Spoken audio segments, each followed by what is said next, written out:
I'm going to show you how to hook up your MIDI keyboard controller or your pad controller for the BeatThang Virtual. It's real simple. First thing, you do need to make sure that you do plug in your keyboard or your pad controller first before you start up the BTV. So go ahead and do that. Then start up BTV and go to your systems. And the MIDI input port is what you want to set, so take a look at that. I'm using the Triton LE. You want to go to the drop down menu and you should see the controller. Your controller should be in there. If not, just make sure you do have the updated drivers for it. Make sure to set the MIDI output port for the controller as well.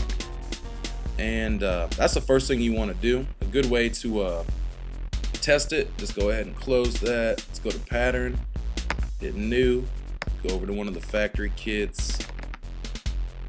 And the first thing you want to do is go ahead and push on the C with your mouse or with the keyboard on your computer. And then go over to your pad controller and make sure that the first C matches what this note is, this kick.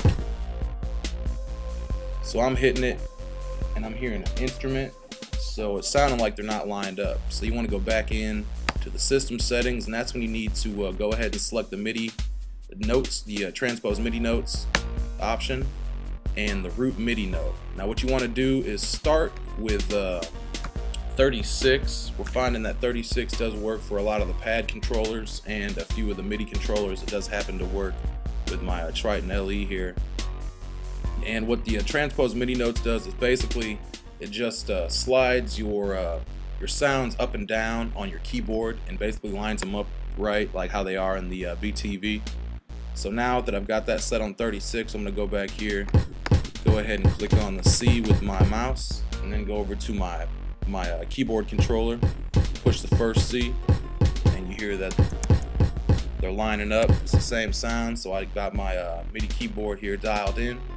Simple as that.